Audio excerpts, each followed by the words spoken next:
से समझ चुका था कि उस फॉर्मेशन को खुलने का एक ही कारण हो सकता है कि उसके अंदर कोई अद्वितीय सुप्रीम मास्टर टीचर ही घुसे।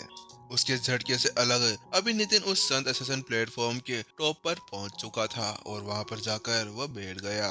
अपनी कलाई को झटकते हुए उसने जल्दी से अपनी स्टोरी रिंग के अंदर से 7 कलर्ड क्रिस्टल बाहर निकाल लिया और उसने अपना वो क्रिस्टल अपने सामने रखा। 7 रंगों वाला जेड क्रिस्टल। 7 रंगे वाले जेड क्रिस्टल को अपने सामने देखकर शेखर की आंखें खुली की खुली रह गई, क्योंकि ये 7 रंगों वाला जेड क्रिस्टल बहुत ही ज्यादा दुर्लभ हुआ करता था और ये दिखने में सबसे अलग हुआ करता था और उसको देखते ही उसे एक बार में ही उसने पहचान लिया था। दूसरी तरफ जैसे नितिन ने उस जेड क्रिस्टल को अपने सामने रखा था, अब उसके अंदर से बहुत सारे कलर्स बाहर निकलने लगे थे और उसका कोहरा उसके चारों तरफ छाने लगा था और वह एनर्जी नितिन के चारों तरफ घूमने लगी, बिल्कुल एक भंवर की तरह। और कुछ ही पल के अंदर अब वह सभी एनर्जी नितिन के शरीर के अंदर जाने लगी थी। नितिन के आसपास का एरिया पूरी तरह से हल्का फुल्का धुंध से छा गया था और पूरी तरह से ग्लो कर रहा था। ऐसा लग रहा था कि नितिन बहुत सारे रंगों के अंदर बैठा हुआ हो, क्योंकि नितिन ने पहले ही नवजात संत लेवल की शिखर को छू लिया था। इसीलिए पलक झपकते ही उसने नवजात संत लेवल का लेवल भी पार कर लिया था और अब वह अपने लेवल को पार करे जा रहा था। नितिन के शरीर के अंदर से बहुत ही ज्यादा खतरनाक ऑरा बाहर निकल रहा था, जिसको देखने के बाद में शेखर चौंके बिना नहीं रह सका। आखिरकार ये क्या केवल संत लेवल का ब्रेक थ्रू ही कर रहा था, लेकिन इसके अंदर से इतनी ज्यादा खतरनाक शक्ति कहां से निकल के आई। शेखर पहले भी संत लेवल स्टेज 2 के लड़ाकू को संत लेवल स्टेज 3 के ऊपर जाते हुए देख चुका था, लेकिन उस वक्त भी उसके अंदर से ऐसी तरह की ताकत बाहर नहीं निकला करती थी जैसा अभी नितिन के शरीर के अंदर से बाहर निकल रही थी। उसको देखते देखते शेखर को अचानक से एक और झटका लगता है और वो सोचने लगता है, क्या ये अभी संत दिव्य संत बनने की कोशिश कर रहा है? क्योंकि पहले ही मास्टर शेख ने यहाँ पर ऐसी स्थितियां बना दी गई थी जिसके साथ में यहाँ पर कोई भी दिव्य संत बन सकता था, लेकिन उसके लिए भी बहुत सी आवश्यकताओं को पूरा करना होता था। और उसको देखने के बाद में शेखर समझ गया था कि नितिन क्या चीज करने की कोशिश कर रहा है, लेकिन नितिन को ऐसा कुछ करते हुए देख शेखर को गुस्सा आने लगा। अरे आखिरकार ये बंदा क्या सोच रहा है? क्या ये वास्तव में मास्टर शेख की बराबरी कर सकता है? केवल मास्टर शेख ही थे जो कुछ ऐसा कर सकते थे। मास्टर शेख ही थे जो उस समय में जब यहाँ पर दुनिया के अंदर सभी तरह अंधेरा छाया हुआ था, उस समय उन्होंने ही इंसानों का साथ दिया था उन सभी राक्षसों को यहाँ से भगाने के लिए, और वही उस दुनिया के अंदर फिर से सवेरा कायम कर पाए। शेखर अभी तक भी नितिन को देखते हुए बहुत ज्यादा परेशान था, लेकिन अचानक से उसके साइड में से एक खट्टी खट्टी सी आवाजें आने लगती है।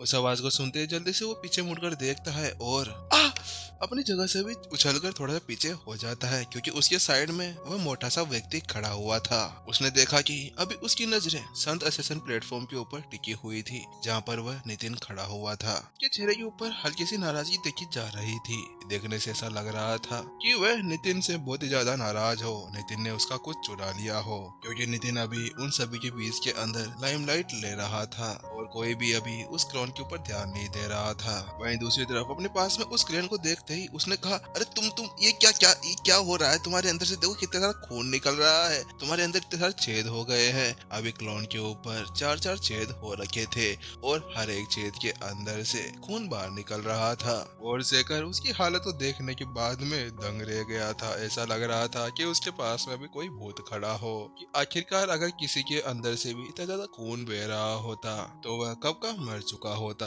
लेकिन उससे अलग उसके पास में जो मोटा सा व्यक्ति खड़ा हुआ था, वह अभी नितिन को अभी बहुत ज्यादा जलन से देख रहा था। उसके अंदर से जलन का धुआं निकल रहा था और देखने से ऐसा लग रहा था कि उसके ऊपर जितने भी घाव पड़े हुए थे उनसे वह बहुत ज्यादा बेफिक्र था। शेखर की बात सुनने के बाद में क्लोन ने हल्के से जवाब दे दिया, ओ ये सब तो ऐसा ही है, चलता रहता है, अब तो इसकी आदत पड़ चुकी है। मोटा बिल्कुल ही बेपरवाह लग रहा था। क्या तुम पागल वागल हो गए हो? तुम्हारे अंदर इतने सारे छेद हो रखे हैं और तुम कह रहे हो कि तुम्हें इसकी आदत हो गई? शेखर तो उस मोटे की बात सुनकर लगभग मौके पर ही बेहोश होने वाला था। अरे भाई ये कहाँ से आ गया? एक नमूना मेरे सामने था और एक ये। भाई इनको कोई समझाओ कि ये दुनिया है, इसके अंदर इंसान रहते हैं ना कि राक्षस। अरे भाई तुम राक्षस होकर राक्षस निकले हो, तुम तो राक्षस भी तुम्हारे आगे फेल है। लेकिन अचानक से शेखर की नजर कहीं और भी जाती है। नहीं नहीं, इतना ही नहीं है, यहाँ पर तो कुछ और प्रॉब्लम भी है। उसके बाद में शेखर उसके पीछे जाकर देखता है तो वो पाता है कि एक तलवार उसके पीठ के अंदर से आर पार हो रखी है और उसके सीने से बाहर निकली हुई है। उसको देखते ही शेखर उछल पड़ा। ये आउच, ये क्या हो रहा है तुम्हारे अंदर? ये देखो तुम्हारे अंदर बेवकूफ इंसान, एक तलवार घुसी हुई है। शेखर को उसको देखने के बाद में उसके तोते उड़ चुके थे और उसके दिल के अंदर इतनी ज्यादा घुटन महसूस हो रही थी। हाँ ठीक है, वो एक पल के लिए तो मान भी सकता था कि अभी उसके छेदों से खून बह रहा था, लेकिन उससे अलग अभी उसके पीठ से एक तलवार आर पार हो रखी थी और तब भी वो वहाँ पर ऐसे खड़ा था जैसे उसके साथ में कुछ हुआ ही नहीं। शेखर की बात सुनने के बाद में वो मोटा भी हैरान हो गया। क्या कह रहे हो तुम? क्या वास्तव में मेरे दिल के आर पार एक तलवार है? और उस मोटे व्यक्ति यानी कि क्लोन को ये पता नहीं था कि आखिरकार उसके साथ में क्या हुआ था, क्योंकि अभी उसका ध्यान तो पूरी तरह से नितिन के ऊपर था, क्योंकि वो नितिन से बहुत ही ज्यादा जल रहा था। ओह अच्छा, तुम इसकी बात कर रहे हो? अरे कोई बात नहीं, ये भी चलता रहता है। उसके बाद में उसने अपने हाथ को पूरी तरह से पीछे की तरफ घुमा लिया और उसे बाहर निकाल लिया। ये देखो ये आ गई और उसको ऐसे बेपरवाही से फेंक दिया जैसे कि वो कोई तलवार नहीं हो, कोई डंडी हो जो उसके सीने के अंदर घुस गई थी। शेखर उस नजारे को देखने के बाद में पूरी तरह से पागल हो गया था। ऐसा लग रहा था किसी भी पल वो वहीं पर ही पागलों की तरह नाचने उछलने लगेगा। अरे भाई तुम किस चीज से बने हो? आखिरकार क्या तुम मुझे बता सकते हो कि तुम किस टेक्निक का यूज कर रहे हो? क्योंकि मुझे भी तुम्हारे जैसा ऐसा शरीर चाहिए। भाई तुम्हारे अंदर से एक पूरी तलवार पार हो गई और फिर भी तुम्हें कुछ नहीं हुआ। आखिरकार राक्षस भी ऐसे नहीं होते, उनको भी चोट लगती है। तुम वहाँ पर क्या कर रहे हो? जहाँ पर शेखर अभी तक भी उस झटके से अभिभूत था, वहीं पर अचानक से आकाश के अंदर से एक गुस्से वाली आवाज आती है। अगले ही पल स्काई लिप किंग ने एक पाम अटैक उसके पास में खड़े हुए क्लोन के ऊपर भेज दिया। कच! और वो पाम अटैक इतना ज्यादा शक्तिशाली था कि वहीं पर ही उस मोटे का पूरी तरह से पेस्ट बना दिया और उसकी पूरी चर्बी बाहर निकल चुकी थी। आउच! ये क्या हो गया? शेखर अपने पास में उसको देखने के बाद में अपनी जगह से बहुत ज्यादा पीछे उछल गया और जोर से चिल्ला गया जैसे ही एक लड़की चिल्लाती है। लेकिन उसकी ऐसी हालत देखने के बाद में शेखर ने उससे कहा, अरे दोस्त तुम चिंता मत करो, मैं तुम्हारा बदला लेने के लिए आगे जा रहा हूँ। आखिरकार उसने कैसे मेरे इतने अच्छे दोस्त के साथ में ऐसा कर दिया? आखिर ऐसा अद्वितीय इंसान में वो कहाँ पर मिल सकता है? उसके बाद में हत्या के इरादे के साथ में शेखर की आंखें पूरी तरह से लाल हो गई थी और उसी के साथ में वह स्काई लिप किंग की तरफ चार्ज करने के लिए तैयार था। हालांकि इससे पहले कि वो उसकी तरफ जा पाता या उसके ऊपर कोई अटैक कर पाता, अचानक से जमीन की तरफ से एक आवाज सुनाई देती है। अरे तुम मन ही मन में क्या बड़बड़ा रहे हो? आखिरकार क्या तुम पागल वागल हो गए हो क्या? चलो जल्दी से वहाँ से दूर हट जाओ, मुझे कुछ दिख नहीं रहा है, मुझे नितिन को देखना है, आखिरकार वो कर क्या रहा है। अभी उस आवाज को सुनते ही शेखर पूरी तरह से डर गया और उसने नीचे देखा तो उसने पाया कि दो आंखें अभी आसमान के अंदर देख रही थी उस संदर्शन प्लेटफॉर्म की तरफ, और उसी के साथ में शेखर को एक और झटका भी लग जाता है। शेखर अब तो उसको देखने के बाद में पागल ही हो गया था। अरे भाई आज मैं कहाँ पर आ गया? मैं किन व्यक्तियों से मिल गया? ये मेरे को बचाने आए कि मारने के लिए? अगर ये ऐसे मेरे को झटका देता रहा ना तो मेरे को तो लगता है कि मेरी आत्मा यहीं पर ही बिखर जाएगी।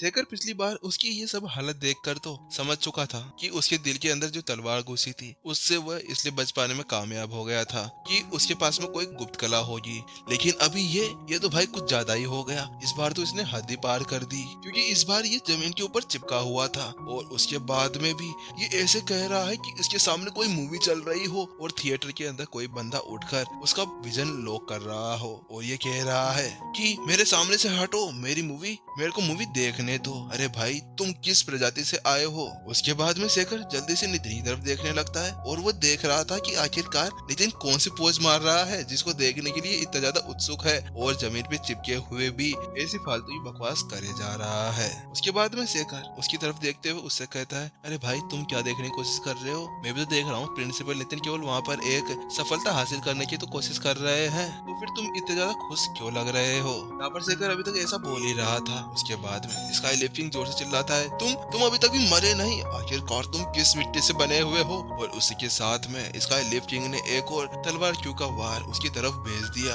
शिक टिंग टिंग टिंग टिंग, और उसी के साथ में ही उसके ऊपर बहुत सारी तलवारों का वार हो गया।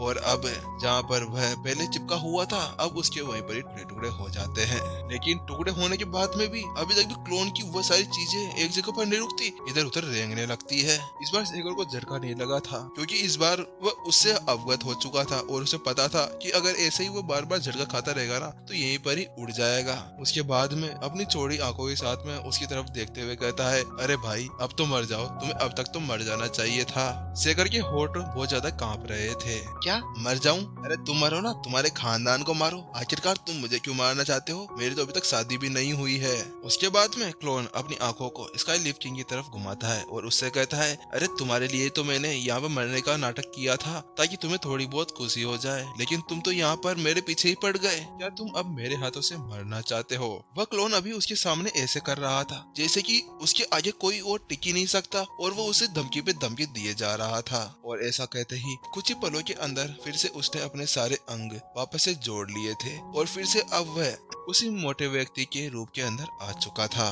अब मैं आ रहा हूँ तुम्हारे साथ में लड़ने के लिए। और उसी के साथ में क्लोन अब फिर से चिल्लाते हुए उनकी तरफ भागने लगता है और अभी आदर्श और गिल जाफर की मदद करने लगता है। हालांकि ये बात अलग थी कि नितिन का क्लोन अभी तक भी स्काई लिफ्ट जितना शक्तिशाली नहीं हुआ था, इसीलिए केवल एक ही पंच के साथ में वो फिर से नीचे आकर गिरता है और एक बार फिर से मास्क के पेस्ट के अंदर बदल जाता है। लेकिन इस बार उसने ज्यादा टाइम नहीं लगाया, उसने जल्दी से वापस से अपने आप को जोड़ लिया और फिर चला गया स्काई लिफ्ट के सामने लड़ने के लिए। और उसके बाद में स्काई लिफ्ट किंग ने एक और चाटा रखा और उसके बाद में फिर से वो जमीन पे आके गिर गया और वहीं पर ही उसको ऐसे बार बार गिरते हुए देख शेखर, हेड आदर्श और गिल लीडर जाफर तीनों की तीनों आंखें फटी की फटी रह गई। अरे प्रिंसिपल नितिन, ये आप कहाँ से लेकर आ जाते हो हमेशा अपने साथ में अजीबो गरीब लोग? पहले आप तो थे ही अजीबो गरीब, अभी आपके साथ में ये आपका एक और दोस्त। आखिरकार तुम लोग आए कहाँ से हो? क्या तुम कोई एलियन वगैरह हो? अरे भाई ये तो मरने का नाम ही नहीं ले रहा, क्योंकि नितिन का वो क्लोन बिल्कुल रबड़ की तरह था।